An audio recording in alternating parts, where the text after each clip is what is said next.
I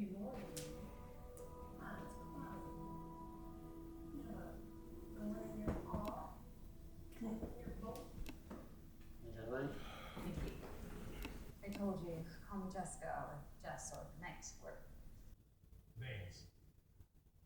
Me. we're supposed to be tenders, and you have kept us all. What's done? Right?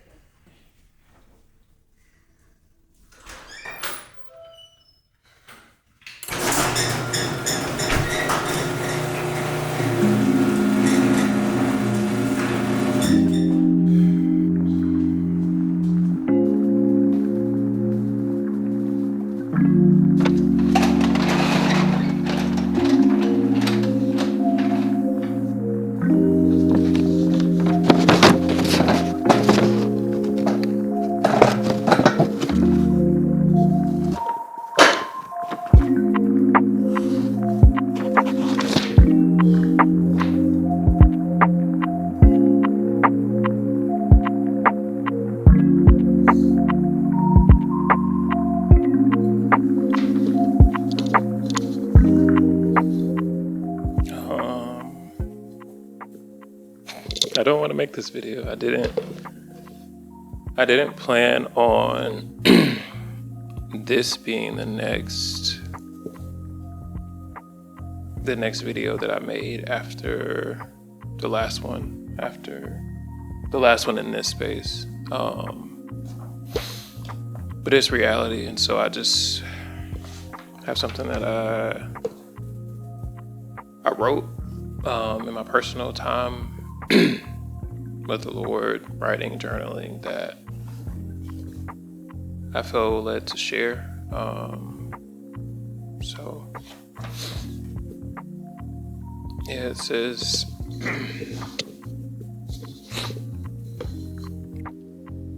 I don't understand why I'm like this, inconsistent, hearing, doing, and then ceasing once the challenge is done. It's really frustrating to see the value of a thing and not stick with it instantly. Not even that I know the full value of a thing, but that I've seen enough to know that it should continue forever, and yet it hasn't. And while I don't want to kick myself or condemn myself, I also don't want to give myself license to ignore the things or be unhealthily inconsistent in the things that I know are good and profitable. Not just for myself, but for what I will get to do for the kingdom if I act right.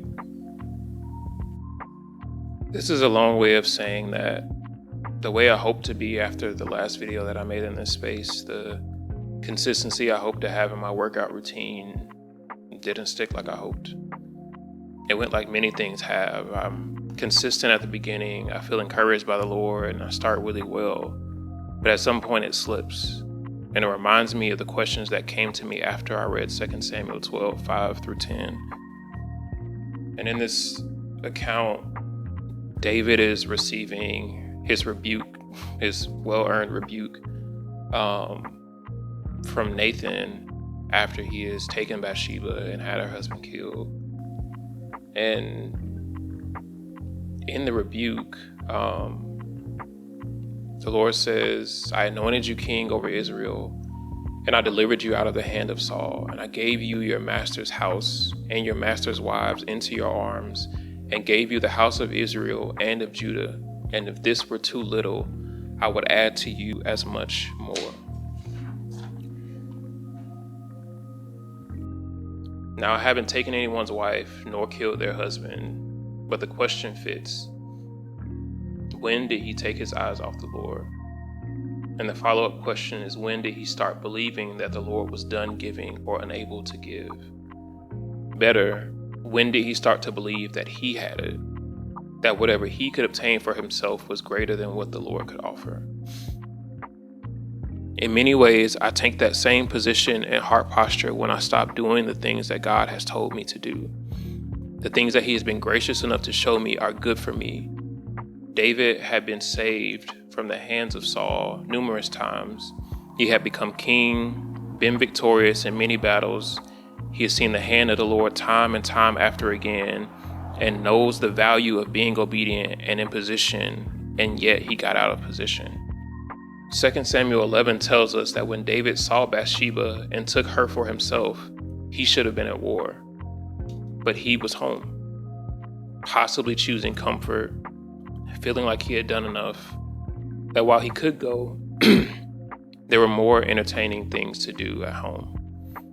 And that's the same posture I can take when the time scrolling on my phone starts to override my prayer time. When Netflix takes time that could have been used for a workout. When YouTube keeps me drawn in until the time I scheduled to be obedient is all gone. I get out of position. And so the gym gets dusty and the ideas sit and grow stale. And where I could have been seeing the Lord move, I look up sometimes days or sometimes months later and find myself still at home when there was a battle to be fought and won. A task to be completed, a post to be made. You get it. So I'll be starting over again with some shifts that prayerfully keep my eyes on the Lord so that I stay in position and on task.